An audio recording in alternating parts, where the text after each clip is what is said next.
and Jan Richards and I will be your moderators for tonight. So we're so happy to have so many of you here. We had a great turnout. And whether this is your first book club meeting, if you've been here several times, if you're a member of Together Women Rise, or if you're a guest this evening, we're happy to have all of you with us for this very important conversation. Just a few housekeeping items. Please mute yourself for the duration of the program.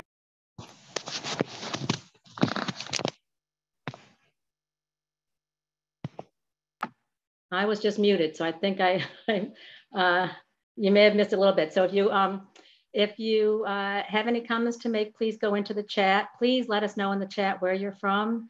We love seeing how many people are from different parts of the country.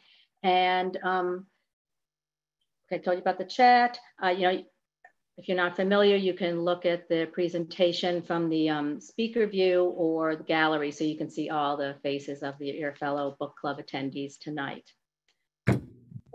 First, I'd like to tell you, especially if you are new to Together Women Rise, who we are. We are a powerful community of women and allies dedicated to achieving global gender equality. We have hundreds of local chapters throughout the United States where members learn about gender equality issues, give grants to organizations that empower women and girls in low-income countries, and build community to forge meaningful connections with each other and with women and girls from around the world. Our book club is another way to engage in our mission, to learn about global gender equality issues, and to experience community with others who care about making the world a better place for women and girls. And if you'd like to get involved with Together Women Rise, please go to our website, togetherwomenrise.org. Tonight we'll be discussing the book, The Pearl That Broke Its Shell, and we're thrilled to have the author, Nadia Hashimi, joining us. We're going to start off with a special conversation between Nadia and Wendy Fradolin, Rise's Communications and Membership Director. Then Nadia has graciously agreed to answer any of your questions. So if you do have some questions for her, again, please put them in the chat. Following our time with Nadia, we'll break off into some small discussion groups, and then we'll wrap up the evening with a giveaway for the book for our next book club meeting. So please stay until the end. Now I'd like to introduce Nadia. Nadia Hashimi is a pediatrician turned internationally known best-selling author. Her novels for adults and children are inspired by the people and history of Afghanistan and have been translated into 16 languages. She has written 4 adult fiction books and 2 youth fiction books. She is a member of the U.S. Afghan Women's Council, Afghan American Foundation, Welcome U.S., and serves on the boards of several nonprofit organizations. Originally from New York, she lives with her husband and her 4 children in Potomac, Maryland. Nadia, we're thrilled to have you with us tonight. And Wendy, I'll turn it over to you now. Thank you so much, Martha. And I'd like to also say how thrilled we are to have Nadia here tonight. She's joining us from her home in Maryland. And we are very excited to talk about your debut novel, The Pearl That Broke Its Shell. But before we get into that, I want to kind of give everyone a little bit of background on your family and your connections to Afghanistan. You were born here in the US, but your parents are both Afghan born, and you married an Afghan. Tell us a little bit about your family and your background. Sure. So let me just say, I'm really glad to be here tonight. I feel like I've met along the way so many individuals who have been connected with this organization, and so it's sort of been like I'm just needed to have this happen. So what a great way to be connecting, and thank you all for inviting me and for opening up this conversation. So my family, my parents came over from Afghanistan in the early part of the 1970s, and they came over for economic reasons, for the most part. So my dad would tell stories about how, he was at the university during that time, but half the days his classes were canceled because there were a lot of protests that were happening at the university level. So there was a little bit of, this political rumblings on the ground. But it's not like he really saw the writing on the wall and wanted to get out of the country. He just sort of, had his sights set on maybe doing something different for himself.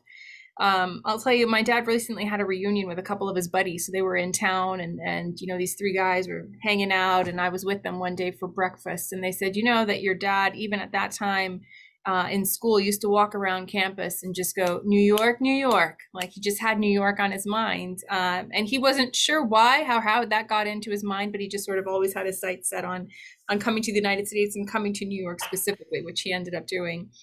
My mom graduated from Kabul University with an engineering degree and then got a scholarship, went to Holland and obtained her master's in engineering there before coming to the United States. And so my parents had a very non-traditional wedding. They got married in City Hall and then went out for Chinese food. There really wasn't a community here at that time. And so it was very small and sort of very, very humble beginnings, because they didn't really have a lot between the two of them. And they sort of, you know, worked their way up. Now, you know, after they came, a few years later, we started to see the unrests in the country, and it starts with the 78 coup, and then in 79 when the Soviets invaded. And so from there, it became sort of a war-torn country where my parents could not go back. And we started to have a lot more family members coming out of the country, fleeing the violence, fleeing the disruption. And so the majority of my life spent growing up in the New York, New Jersey area was with, you know, bits and pieces of the family sort of either coming to the United States or going to Canada or making it to Germany or making it to Australia, with us spending whatever time we had visiting family all around the world. And so I've grown up with a lot of the stories of the disruption of Afghan lives due to war, due to conflict, the upheaval in women's rights, and what girls and women could imagine for themselves in the future, happening in the stories of relatives who are very, very close to me, and something that was obviously something that that really affected my understanding of what my potential was here. Now, you ended up going and studying and became a pediatrician. So how does a pediatrician become an internationally renowned author? How did that actually happen? It's, you know, so I was always a reader, and I think that that's my biggest foundation for even thinking about the book world at all. And so I was the kid who would sign up for, you know, the summer challenge at the local library, and I always want to win it. I mean, I would kind of like go through the shelves and try to read my way through the stacks year round, and not just in the summers, and always under the covers. And I remember my mom we'd go to Kmart, and my mom would be shopping and I'd be in the book aisle, and I would just spend my entire time there. So, you know, I think that was my foundation for the writing. But the real nudge for actually sitting down and trying to put a story together, it came from my husband. So I always give him credit for that, because, you know, we got married. We hadn't spent that much time together before we got married. And when we did get married, you know, one of the first things that he noticed was that when we went on a little vacation or a little getaway, I would pack like 3 or 4 books with me. And he would say, okay, you know, we're here to relax and we're here to like talk and spend time together. And I just pull out a book. And so one day he said, can probably relate to that. Right. And he said to me one day, you know, you love these stories so much. I bet you could write one. And I think you should try it. And it was one of those where I said initially, you know, that's not what I do. I'm here, I'm reading my books, I'm having a good time. But then, you know, that idea sort of, you know, stuck in my head. And I thought, well, what if I did start trying to write a story, and what would I write about? And I naturally gravitated to the things that I found most compelling. And when I think back to who I was as a younger reader, kind of wandering around the library and wandering through the shelves, I think I was looking for something. I was looking for a story that could resonate in a way that that none of the books really, really did. I love the books that I read, but I realize now that I think I was looking for a story that I could identify with in a certain way, or that reflected something or taught me something about myself. And I think that's what I'm writing now, are the books that I wish I would have been able to find on the shelf when I was younger. Well, we're so happy that that you have that you found that that passion and that your husband nudged you along. As I say, I'm sure your stories about reading books under the cover and spending hours at the library shelves certainly reflects what many of us experienced. But you actually turned it into, a career and wrote these absolutely amazing books. You wanted to write books about things that you could relate to. Why Afghanistan? Why have you chosen to make Afghanistan the thread through all the books that you've written? So I think this is where, I grew up in 1996 when I was going off to college. That was the year that the Taliban came and took control of Afghanistan for the first time. And so, here I am. I'm about to go off to Brandeis University with all this, social justice, that vibe going on the college campus. And I have so many different options. I can do anything. I've got my parents, my whole entire family, and I've grown up with all my uncles kind of coming to all my graduations and just coming to every sort of milestone for me. And then on the other side of the world, the place where I very easily could have been born and could have been raised, the girls really had no opportunities. All of a sudden they were told that they couldn't go to school, that they couldn't do anything, that they couldn't become anything. That their faces couldn't be seen, that they couldn't wear nail polish. Just the amounts of restrictions and the brutality of these restrictions, the suffocation for these girls was something that I just couldn't get out of my head. And so I've always been involved with community organizations. I know before this session officially began, there was talk about refugees. I mean, I've grown up with the tales of refugees and so-and-so has made it out of Afghanistan, but they're trying to make their way into Europe. They ran away here. They're trying to get there. And it was just, the plights of our family members who were sort of forced into underground, forced into really uncomfortable situations, forced into becoming refugees and living in other countries and then having to resurrect themselves and try to figure out if they can get a degree again or whatever it is that they may have to build. And so these are the stories that I personally found really compelling. Maybe I wrote these stories because it was a bit cathartic for me to be able to get it down, to follow these characters and not just have these challenges and all of these issues kind of bottled up within our home, but I just wanted to share with others what it was like, what were the stories that I was hearing, and be able to share, not just the oppression and the misogyny and the sadness, but also the stories of hope, a little bit of the humor, the culture, and some of the resilience and success that kind of comes through all of that heartbreak too. Now, The Pearl That Broke Its Shell was the first book you had published, but it was not the first book that you wrote, correct? So tell us a little bit about what you first wrote ended up becoming, was it your second book, When the Moon is Low? Tell us how that process of how that all transpired. That's right. So When the Moon is Low was actually the first manuscript that I wrote. And at that time, I wrote it in around 2009 to 2010. And we didn't really have a refugee crisis. It was just before the refugee crisis. And I wanted to, a cousin of mine had forwarded me a newspaper article about teenage Afghans who were in Europe and sort of stuck where they couldn't go back to Afghanistan, didn't want to go back to Afghanistan. They weren't being accepted into Europe. And so they were sort of, hanging out in these parks of Greece and Athens, for example. And it became this this seedy kind of underground world for these teenage boys. And that just got me thinking. And so I started writing this story about, Afghan refugees, thinking that I wanted to talk a little bit about, what was going on.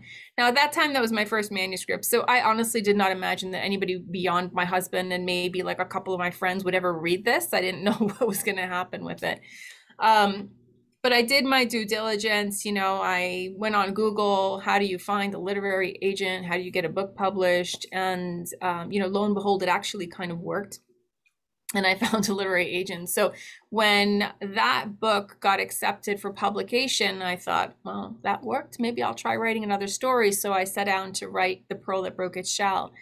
And so while we were in process of getting the first manuscript ready for publication, my editor got my next manuscript, and they decided, they wanted to move things around and publish this one first and publish that one later. So that's the way, things worked. And it feels like the second the manuscripts are done and they're over into the hands of the publisher, all the decisions are out of my hands as well. And so, you leave it to the professionals to do their job. That's not my job to decide on marketing and timing of books and all of that. What ended up happening was that when The Moon is Low came out, just as we really started to see this refugee surge from the Syrian population, from Syria. And so it became a timely story, unfortunately. And it seems like, these stories become timely in very unfortunate ways, but that was when, Afghanistan had been the world's largest producer of refugees for a very long time, but that was when Syria overtook Afghanistan. So were there any specific inspirations for The Pearl That Broke Its Shell? Why you wanted to write about the themes you wrote about in that book?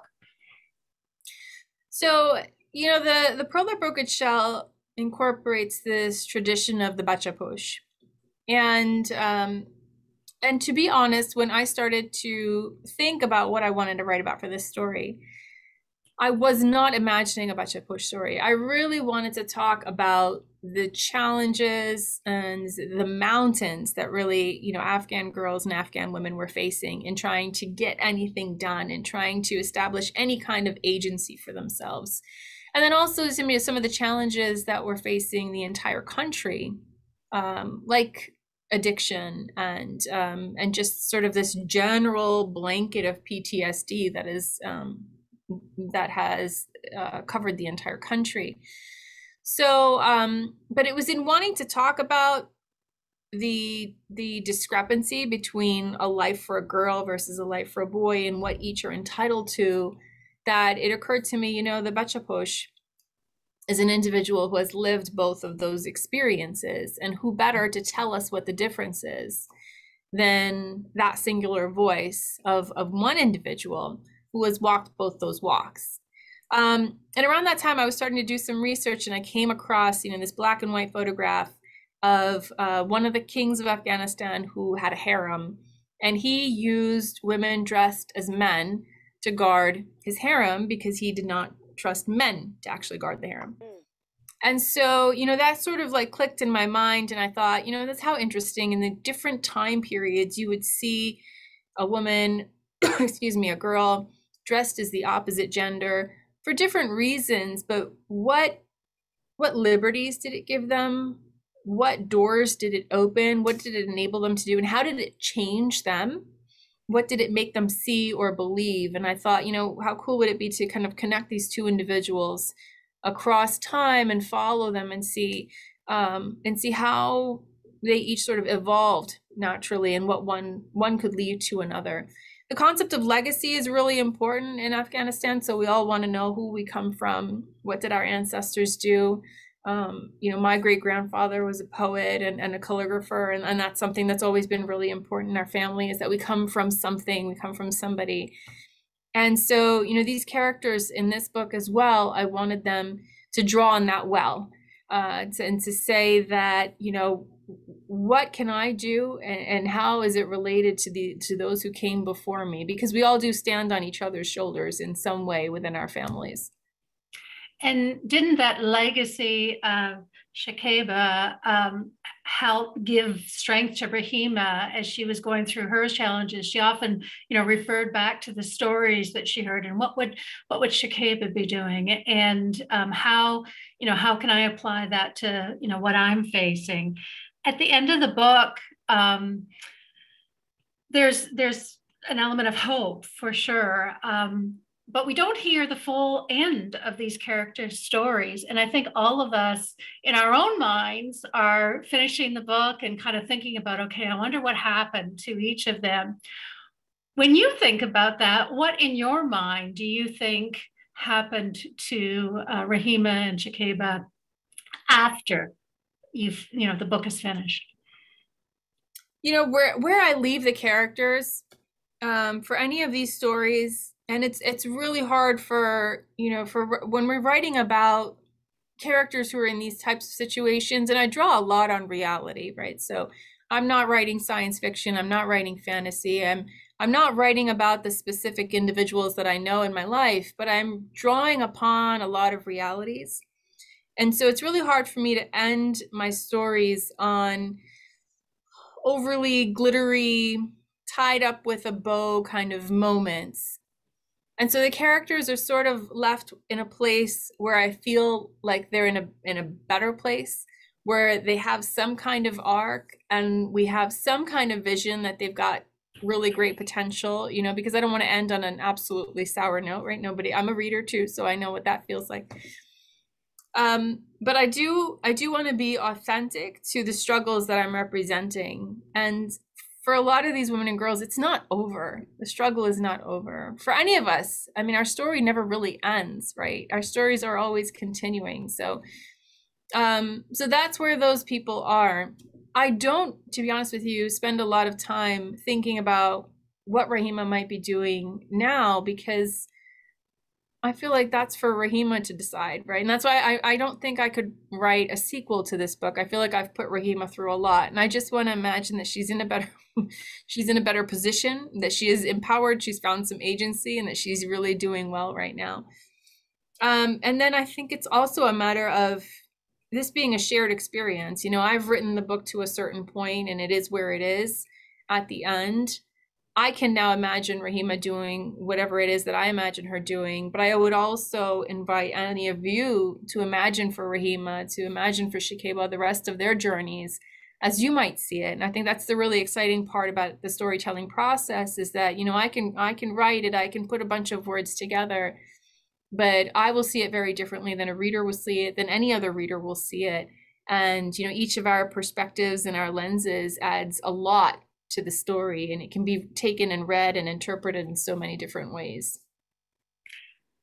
Well, we will continue to each of us have our own visions of Rahima. I can tell you that I was certainly cheering for both of those main characters throughout the entire book, and was pretty thrilled when certain things happened towards the end. I want to turn now to how the themes in your book may be relevant to Afghanistan today. And I wonder if you would talk a little bit about, you know, what you know about the current situation for women and girls in Afghanistan. What worries you the most? Do you see any hope? These are some of the toughest questions right now. I have been really, really hopeful, optimistic, and proud of a lot that has happened in the past 20 years up until last August. And so it's been really hard to talk about, you know, whether or not we feel optimistic. You know, I think a lot of people around me, and I'm in a good circle of activism, a lot of the hope that we've had has been sort of demolished. In the past 20 years, you know, we went from coming out of the Taliban regime, you didn't have any girls in school, unless they were going to some underground schools. In 2020, at the beginning of 2020, girls made up about 40% of the population of students. You had girls graduating from university. You had women working in all sectors as entrepreneurs, as parliamentarians, as judges, as journalists, as pop stars. I mean, you had women fashion designers. And, you know, was it a perfectly equal world? Absolutely not. Was it a perfect democracy? No, it wasn't. It wasn't perfect, but it was a work in progress, and it was moving along in the right direction. And what you have now is a complete reversal. I mean, it's like a light switch has gone off, right? And so it's really hard to know how optimistic to be. None of us want to give up on the situation, but I think that this is a time that it's utterly important to listen to what the women who are inside of Afghanistan are saying. And it becomes even harder and harder every day to hear them, because they are being so restricted. What's been happening in Afghanistan since last August is that there's been sort of a systematic Actually, we can rewind to even before August. So once it was announced that the United States was going to withdraw, the Taliban began sort of this campaign of terrorism across the country. And there was assassination of women judges and journalists, and there were attacks on universities where university students were just massacred in the classrooms, girls' schools.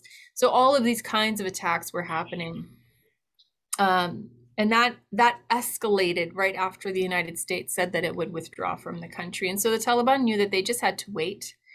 And that's why they didn't really negotiate anything. They didn't really give anything. They didn't promise much of anything, because I think they knew they didn't have to, that their time was coming. So when they took over in August, what we've been seeing happening since then, it's been essentially a continuation of that. So while the Taliban told the world that we are different, we're reformed, we're so much better than we were in 96 to 01, the reality is that they say things in a different way. So they may say that, you know, women are not allowed to work, but they will be allowed to work. We just have to figure out how to arrange the workplace so that it's appropriate for women. They'll never figure out how to arrange the workplace so that it's appropriate for women, right? They've said that they will allow girls to go back to 7th grade and above starting in March. That remains to be seen. There are women who are protesting, who have been protesting, and their slogan has really been, you know, bread, freedom, and work. That's what they want. They want some really simple, basic things. But protesters have been arrested, they've been detained, they have been killed. There are reports that women are getting raped. The entire economy has kind of been brought to a standstill. Jobs have just disappeared. Inflation is making the price of basic food kind of out of reach for a lot of families. It's sometimes doubled or more than that. So you take away their income, prices are skyrocketing. All of a sudden, there's a freezing of all the assets. They can't take out from the banks more than $250 at a time. And so families are sort of in this crunch. Women had been breadwinners for a lot of families. If they can't work, the teachers are not getting paid. So how do they keep providing any education? So everything is interconnected. Absolutely everything is interconnected. And it has brought the entire country to a humanitarian crisis. So the situation, honestly, right now is absolutely dire. And I think, you know, we just had in Oslo, they had a meeting, and they had actually invited the Taliban. So the Taliban came at the request of the Norwegian government, and there were some Afghan women there as well who came and spoke with them. And one of the women who spoke is an activist whose name is Hoda Khamosh. And what she said, you know, her remarks are, you can find them online, but she started her remarks by saying that she wanted the Taliban to release the women that they have detained, and no one knows what's going on with these women. So they went to, you know, they're doing these raids on people's homes, the homes of women's activists, and, you know, took these sisters out of their home, took these activists out of their home. And we're not sure what condition they're in and how they're doing. So she demanded that they call Kabul right then and there and release these women, which of course they didn't do. And she sort of created a list of all of the offenses and all of the transgressions that the Taliban have done, from arresting people to torturing people to detaining them. And you know, these are the things that I think people don't necessarily hear about, because the news has gotten very quiet, and these are little stories that don't necessarily make it out there. But that's why it becomes all the more important, I think, right now, to hear those women who are willing to stand up, because they're facing such dire threats against them to do so. And their bravery is really just, it's startling. But the situation is really not good. I don't think the Taliban I don't think that this is sustainable, though, because the Taliban are in power, but they're not able to provide for people. They can't feed people. They can't provide. They can't constructively govern. So this is not a sustainable system. But what is going to be the thing that brings it to a standstill, that causes something to shift? I'm not sure what that's going to be.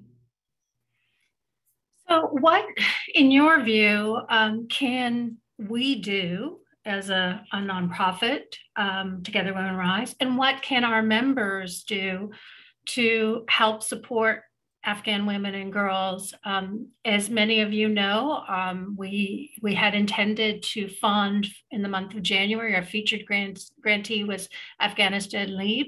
Unfortunately, at the end of 2021, they were forced to leave the country due to security concerns and were unable to accept our grant. We absolutely, wish them all the best and want to continue to support organizations working in Afghanistan. But realistically, what can we do? What can all of our members here tonight do? So that's a really great question. I appreciate that compassion. So I'm on the board of an organization called Ashiana Foundation, and I can put the name of it in the chat. So we are a foundation that is based in the United States, but the actual organization is in Kabul.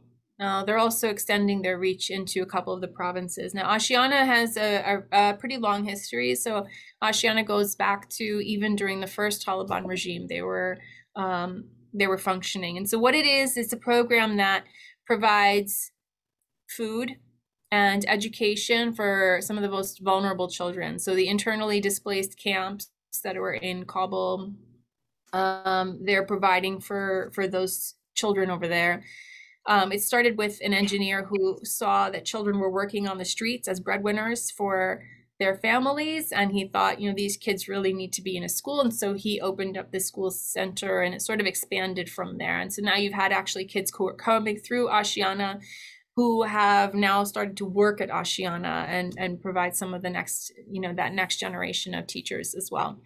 It was a place where girls could actually do sports and all different kinds of activities, and they had a little bit of everything. They now have permission to continue functioning as an education center and for nutrition and things like that. But they did have to make some adjustments, specifically making sure that the girls and boys are not in the same classrooms, that education is happening in separate quarters, and the girls are no longer allowed to do sports. So, one thing that is happening is that the Taliban understand that they need humanitarian organizations, because without that, they're going to have a lot more Afghans dying on their watch, right? So they're open to NGOs, to nonprofits that come in and do humanitarian care or medical care. Those have sort of gotten that green light. So Emergency USA is another one that provides medical care. Ashiana Foundation. There's Sahar, SAHAR, Education for Girls. That's one that I'm on the board of as well. And they are one of our past grantees. Oh, yes. Good. That's right. I think that's one of the members that I've met through this group too. And so, so these organizations have been kind of reorganizing, getting permission from the local Taliban governments and representatives to make sure that they can continue to function, because their work has become only more and more important with every passing day. That's great to hear that. And I also want to touch on, just as we wrap up, and I'm sure my moderators are like screaming at me that we need to move on, but this is so fascinating. Tell us a little bit about the work you are now doing with Afghan refugees in your area. We touched on that a little bit as people were coming on, but tell us more about that. Sure. So, I have been involved with Afghan community organizations and other kinds of organizations basically my entire adult life. And so by turns, I ended up getting involved with the U.S. Committee for Refugees and Immigrants. And I'm currently working on a project where we provide social and mental health support for the refugees who have come over. So I spend my days with refugees who are in my local area and they're awaiting resettlement, having gone through traumatic journeys, coming here with all kinds of stories. To be honest with you, some of the stories remind me of some of the characters and some of the things that I've written about. But seeing in them that there is, this is not the end of their journeys, right? And this is just, I'm meeting them at some point mid-journey, and it's I'm hopeful that for them at least, that there will be a lot brighter days ahead, especially as we have these really emotional departures from our site, where families, like a family today that went off, and I was telling the little boys that, they're going to be great. They're going to soar because they're such bright little boys. And we've, in the classrooms that we've created on site, been able to engage these children and And I'm excited for them, but I know they've got some tough days ahead. Yeah. I'd like to turn now to a number of questions that have been coming in through the chat and give somebody else a chance to ask you some questions. Because of the large group, I'm going to read the questions out. Let's see here. There's a question from Claudia. Can you explain the dynamic among the women in the book, most of which were quite nasty towards each other, especially the mothers-in-law toward the younger women? Sure. So I get this question a lot, and I think, a couple of things. When we talk about the relationship with this young girl and her mother-in-law, I think what happens in the Afghan dynamic, in a situation where this family is not representative of all Afghan families, right? Like, this is it's a rather unique situation. But are there cultural elements that we're seeing that would represent what a lot of women are going through? Absolutely, yes. Now, that being said, when you hear the word mother-in-law, most people don't get like these, rainbows and flowery images, right? The word mother-in-law has a certain connotation to it, and that's not a specifically Afghan thing. That's kind of universal. I also should say here, and I mean it, my mother-in-law treats me like gold, and I appreciate her for it. This is not my experience. But I think that, in a family where there has been this, generation after generation, a passing down of these roles, this toxicity, you see it repeated. We see a perpetuation of that kind of intimidation, of that control. You're also looking at a situation in which, these women don't have a lot of agency in their lives. And so they're struggling for every little bit of oxygen in the room and wanting to claim all of it. And I think that's what you really see happening. And I often liken it to an episode of, the Real Housewives of like any town in America, right? Where they pick it. And then you see the women, it's not really a cozy, funny show, like ends up with tables getting flipped over and just utterly bad behavior, right? But it's like a whole bunch of women vying over a little bit of spotlight. And that's really what's happening. So I think it's a scarcity mentality. It's a lot of learned behaviors, and it takes a lot of insight for someone to grow up in that type of situation, recognize it for what it is, and say, here, I'm going to break the cycle. I'm not going to do the same thing. I'm going to act differently so that the next person doesn't have to suffer the same types of trauma that I have. Very, very difficult to break those kind of cycles, though, isn't it? Do you know if the practice of Basha Posh still exists? It does, and I think some of your members were talking a little bit about it, and what they're hearing from folks who are just newly arriving. So I will say that for all of my family members and sort of friends of the family who grew up in Afghanistan, everyone knew of one. So there's that like kind of degree of separation where it was either somebody's cousin or somebody in the neighborhood, but that is where it was often enough, common enough, but not absolutely everywhere all the time. And that's one of the things that I love about Together Women Rise is we learn about, as you say, almost everyone in Afghan would know of Abasha Posh, but many of us, I know I learned about it for the first time in reading your book, not being aware of that at all. Have you, I think you mentioned you had traveled to Afghanistan at least once. I think it was in 2002. Someone was asking, if you've traveled there and just what you thought when you were there. Sure. So when I went there, it was because, I grew up with a very real connection to Afghanistan. I'm growing up speaking the language, eating the food, celebrating all of the holidays, every bit of it.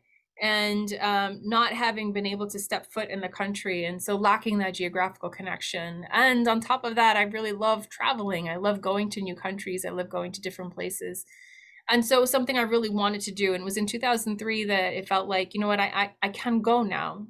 And so I went with my parents and saw Afghanistan for myself for the first time, but also was sort of watching my parents experience Afghanistan after decades away from a homeland where they left when they were in their really early 20s. And so there was a lot of, the destruction, the evidence of destruction was everywhere, but there was also a lot of reconstruction, a lot of hope, a lot of optimism. school children lined up, ready to go to school, absolutely eager. Internet cafes kind of popping up in all these different places and new kinds of restaurants. And so it was such a mix of different things that were happening, a lot of contradictions, a lot of juxtapositions. But I would say overwhelmingly a lot of optimism and hope. And that has really been, I think, what's made this past year so absolutely devastating, is because people are feeling the loss of all of that, of all that had been built, right? And when we talk about legacy, we're also thinking about, these girls who were so quick to bounce back to school. I do believe that inherent in them was the knowledge that their ancestors, their female ancestors, were able to do so much more. And so it wasn't them learning how to do things for the first time, but it was them sort of connecting with that inherent entitlement that this is what they should have been able to have all along. Yes, and some of us have talked about the fact that maybe in a hopeful way, that fact that there are, girls who grew up when, during that time when they did have those liberties, that, that they will be able to maybe speak up and have more agency. At the same time, we worry about the safety of the women and girls who are speaking up, the activists. Have you ever felt, or do you feel at all that the time is dangerous for you or your family? Someone was asking about that. No, I mean, I'm in such a place of privilege to be where I am at such a distance. And, my books have made it to Afghanistan. I've had readers in Afghanistan reach out to me and connect with me. But the people who would take offense at any of my stories are not readers. So I'm not in danger of any of them ever picking up any of these books.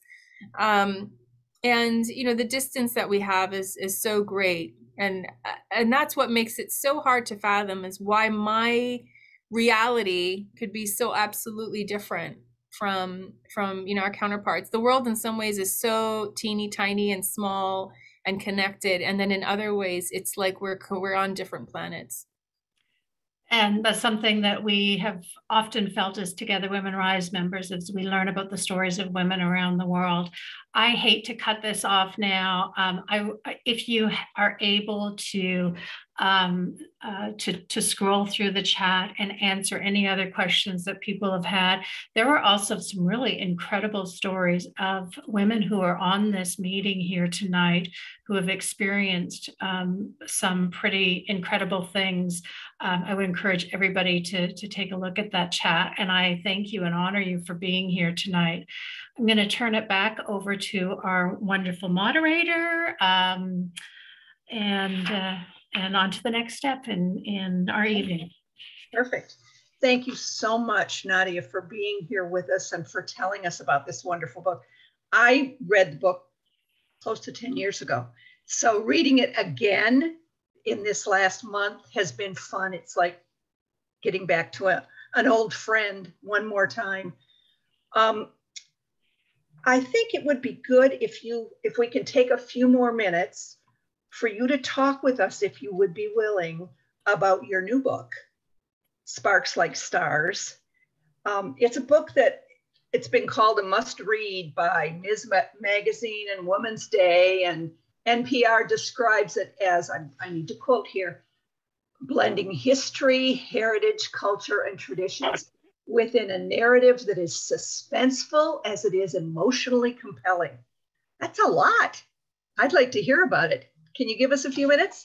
Absolutely. So, I talked about stories kind of being timely and weird and unfortunate ways.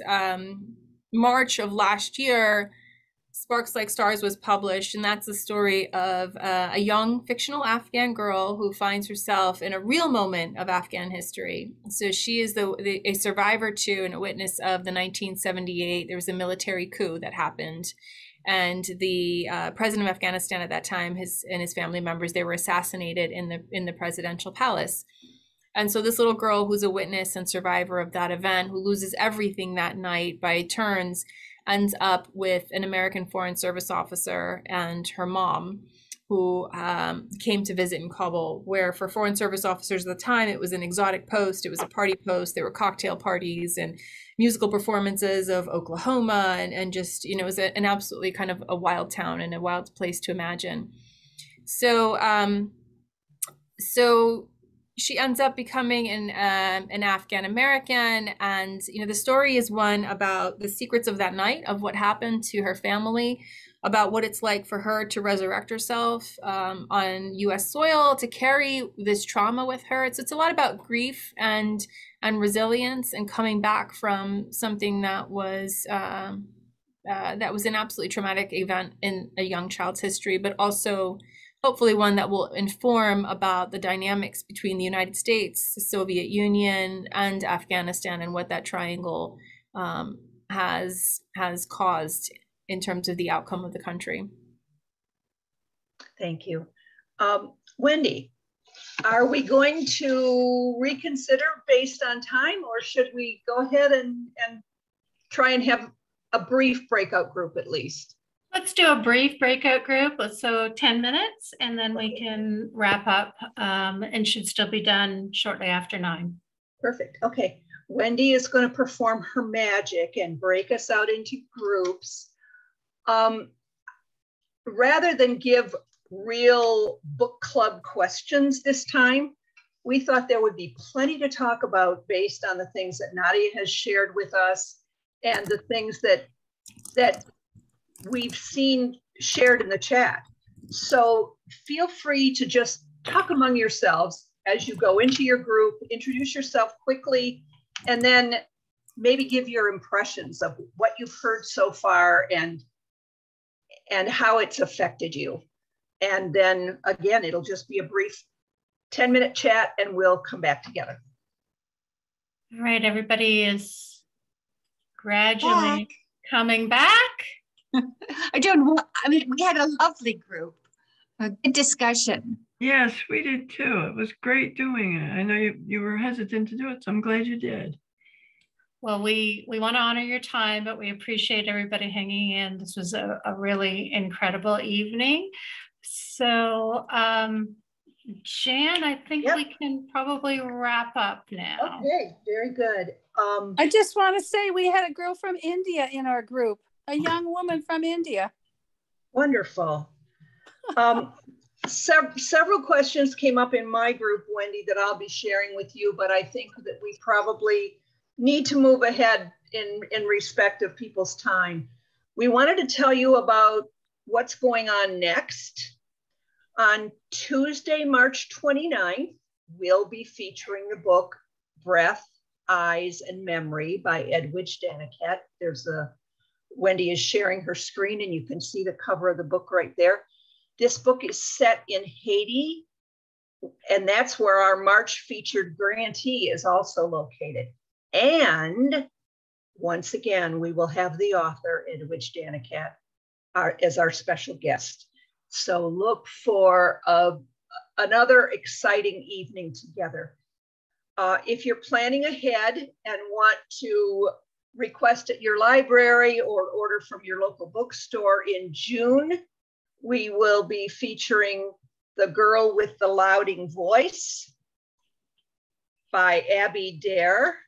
And the fall book selection will be The Night Watchman by Louise Erdich. All of these books are listed in the book club pages of Goodreads. And if you're not a member of Goodreads, I would really encourage you to join Goodreads and then become part of the Together Women Rise book club group. And let's continue the conversation there. The conversation that we've had tonight, you can chat with one another. And Wendy, I have a question that's kind of off script, but there were so many interesting comments made in the chat. Can the chat be saved and available through whatever means for those folks that would like to go back and read it? I'm sure it was difficult to try and read all of those great comments and the resources that were shared there. And the stories of the women who were attending tonight. Yes, quick and easy. If you click on chat, you will, and you click on the three little dots that indicate more, and then click on save chat. It will stay saved to your computer and you'll have it available. Perfect. Perfect. Okay. Let me give you just another few pieces of information before we close up. On Thursday of this week, the 27th, we will be having an advocacy orientation for Together Women Rise for anyone who'd like to learn more about the work that we do through our consultants at Results. Our next national webinar, which is kind of it's a chapter meeting, but it's a national chapter meeting and it's done on Zoom. People from all over the country come together and learn the same things that they might learn at a chapter meeting. This became popular when none of us could get together face to face. And lots of folks are doing both the national chapter meeting and their own chapter meeting now that folks are a little more comfortable getting together. It's Thursday, February 3rd at 8 p.m. The guest speaker will be Rachel Cohen, who is the founder and executive director of Common Threads, which is our featured project for February, as well as representatives of the Colectivo, a network of organizations bound by a shared focus on the empowerment and dignity of girls and women in Guatemala. Together Women Rise just announced a $50,000 grant to the Colectivo, which will help to train local female Guatemalan leaders. All of these activities and the registration to attend the virtual activities can be found at togetherwomenrise.org. If you click on the Join Us tab at the top of the screen and then select upcoming events, all of these events are listed and you can register for them there. Okay, now Wendy's going to provide a little book giveaway through the magic of her prize wheel. Wendy, have I missed anything or are we ready to roll? We're ready to roll. Okay. All right.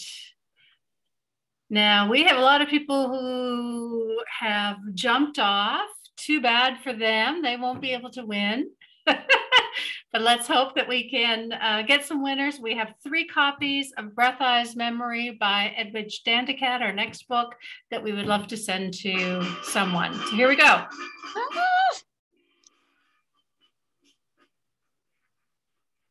And I'll try and go through this quickly. If people are here, please speak up. You might want to unmute yourself now in case you're the winner. Sort of like you have to yell bingo really fast, but yell, that's me. Oh, funny.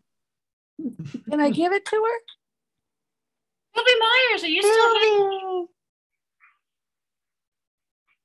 Sylvie, are you here? She couldn't come tonight. Oh no, she was on earlier. Okay. Was she? Well, yeah, she was. Yeah. All right. Let's keep going.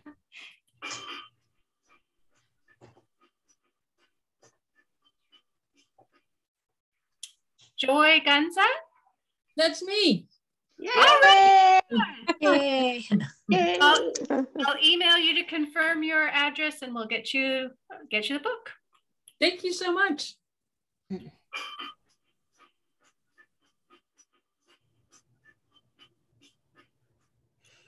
Carol Murphy? Carol Murphy. No Carol Murphy? Going. Nope.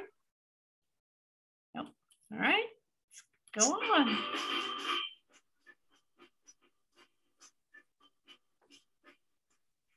Barb Myers. Barbara. You still here, Barb? Barb? No. Oh my gosh, Barbara Myers.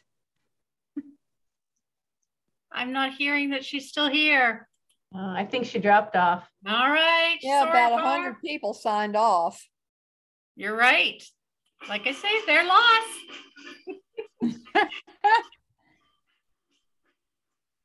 Ellen Dexler. Nope. Let's keep moving here.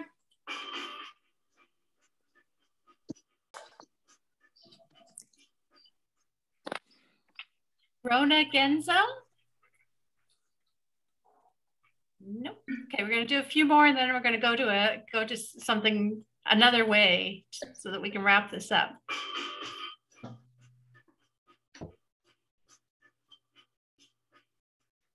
Janet Lawson. Oh. No? Okay, one more, and then I'm going to try something different.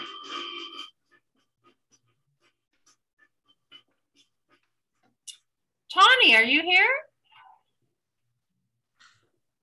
She was. All right, we may need to bend our rule about people not being here, but I'm going to try something different. I know we had some people from all over tonight. Let's see, who was born in a place farthest from the U.S.? I was born in England.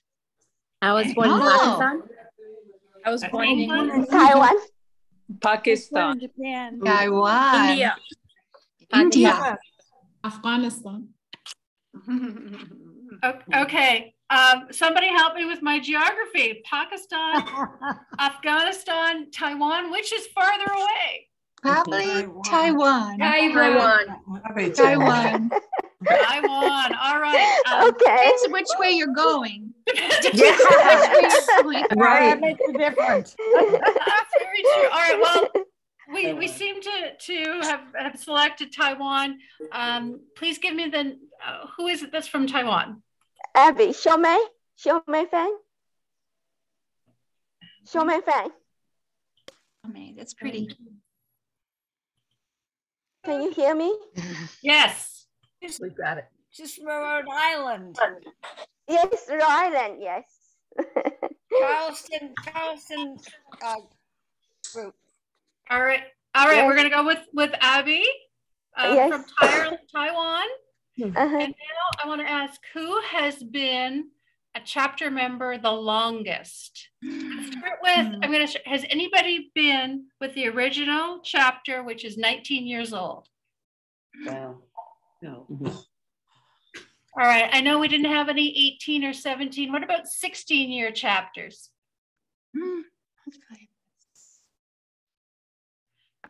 This year we are going to have 18 chapters that turn 15 years old. Oh, that's Anybody have great. a 15-year chapter? 14? Yes. Who is that? Peggy Bear. Hey, Peggy Bear. Hey. Ann Conlon. Wow. Oh, there we go. We'll have Peggy to share the Bear, yes. You and Woohoo, Peggy. Meryl have had that chapter going a long time. All right, so we have Joy Gunza. We have Abby. Say your last name again, Abby. Fang. Fang. Fang. Yes, Yes. Abby. And we have Peggy Bear as our winners tonight. Thank you so much. I'll be getting those books out to you. I hope you enjoy them. Please join us on March 29th.